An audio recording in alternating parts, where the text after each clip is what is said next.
Climate justice is a very easy cause for closeted white supremacists to hide behind because one of the main tenets of white supremacy is the right to comfort.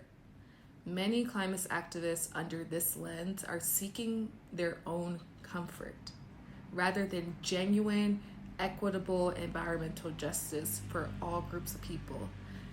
And I think it's about time to confront these realities, demand an end to the complicity in these oppressive structures, and redefine what true climate activism should look like.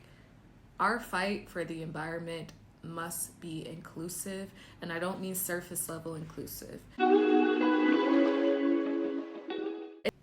Hey y'all, so I want to talk about something I've been observing, especially in the context of the Congo. And I've actually coined a term and made up my own term for it because I've seen it happening so much in everyday life, and so much it's just a constant phenomenon, especially now in light of what's happening in the Congo and in light of what's happening in Palestine. Now, what I'm about to talk about is very different from the traditional environmental racism that we all know and we all see every day. With that being said, I want to talk about eco-egocentrism. Now, eco-egocentrism is my way of describing a specific trend in environmental activism, and it's very different, like I mentioned, very different from environmental racism, although it's not too different. I would say it's probably more of a subcategory of environmental racism because it comes with its own little phenomenon. Now, eco-egocentrism is essentially actions that appear on the surface to be for climate preservation, but are actually motivated by protecting one's own comfort, wealth, and lifestyle. And this philosophy often hides racial and economic biases that tend to favor the interests of the wealthy, white, predominantly white communities. And it also tends to ignore the environmental and the human costs that fall on marginalized groups. So in essence, eco-egocentrism reflects neo-colonial attitudes within the environmental movement, where the green agenda is hijacked, if it ever were to be owned by us, but let's use the word hijacked, to benefit the elite. And it's just yet another institution that further deepens global inequalities under the facade of environmental care. And what's happening in the Congo is a direct example of this at play.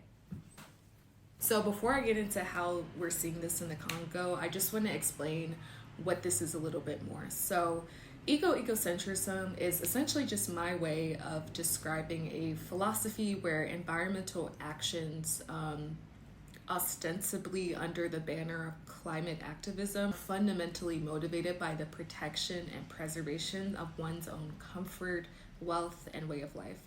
And it's a facade, it's a mask that masks deep-seated racial and economic biases, prioritizing the well-being of the affluent, white, heteronormative societies while disregarding the environmental and human costs borne by everyone else.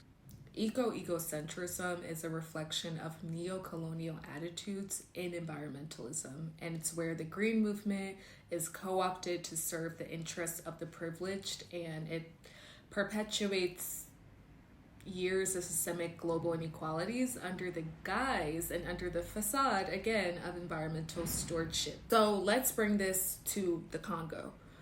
For those who are not aware, the Congo is facing a genocide, and it's not just the warring factions who have a hand to play in it, but it is Western tech giants and imperialist powers are also complicit in this atrocity. So nearly 7 million people are displaced, not by chance, but by systemic, violent scramble for minerals like cobalt and coltan. Now, what most of us are coming to know now, and we didn't know, we were in the dark before, is that those two minerals, cobalt and coltan, they are the lifeblood of the green technology revolution. It's essential for electric cars, for solar panels, and it is sourced from the blood-soaked soils of the Congo.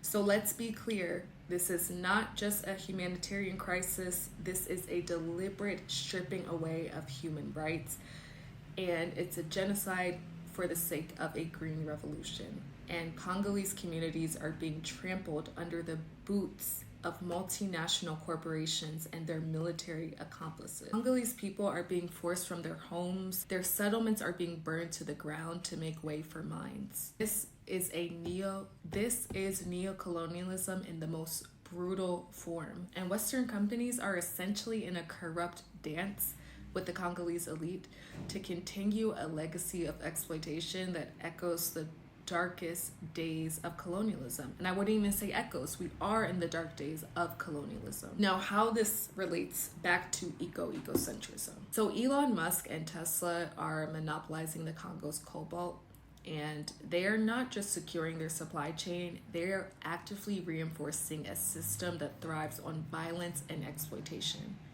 The green technology industry, which is masquerading as the savior and white knight from the climate crisis, the green technology industry that is masquerading as a savior and a white knight for the climate crisis is perpetuating a cycle of colonial violence. And it is time for us to confront these giants, demand that they end their complicity in this genocide, and radically transform how we source materials for our own sustainable future. I want you guys to consider the Democratic Republic of Congo. A record nearly 7 million people have been displaced due to this genocide that's taking place, and is one of the largest internal displacements and humanitarian crisis in the world right now, aside from the genocide that is taking place in Palestine.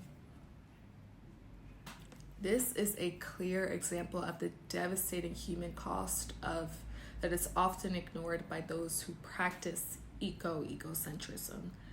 And the green technology industry, which masquerades as a savior or a white knight for the climate crisis, is the leader, the fish whose head is rotting from the top down. Another example of who I want to look at is Greta Thunberg, and forgive me if I'm mispronouncing her last name. I love Greta so much. When Greta stood in solidarity with Palestine, she faced incredible backlash from these environmental activists, to the point where I can't recall what the name of her organization is right now, Something Friday.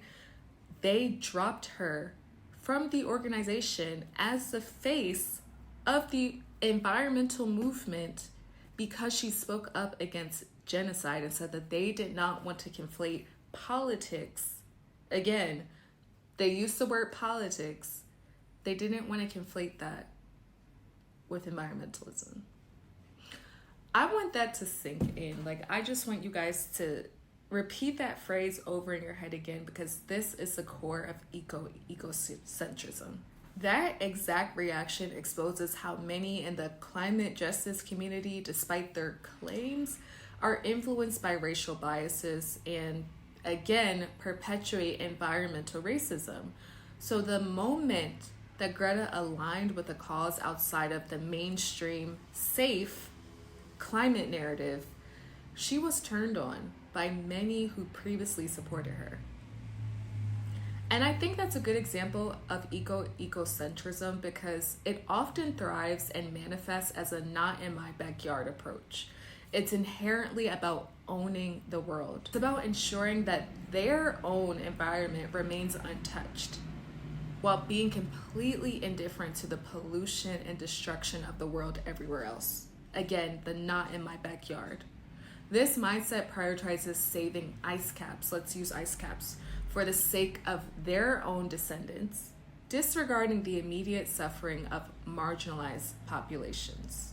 Climate justice is a very easy cause for closeted white supremacists to hide behind, because one of the main tenets of white supremacy is the right to comfort. Many climate activists under this lens are seeking their own comfort, rather than genuine, equitable environmental justice for all groups of people. And I think it's about time to confront these realities, demand an end to the complicity in these oppressive structures, and redefine what true climate activism should look like.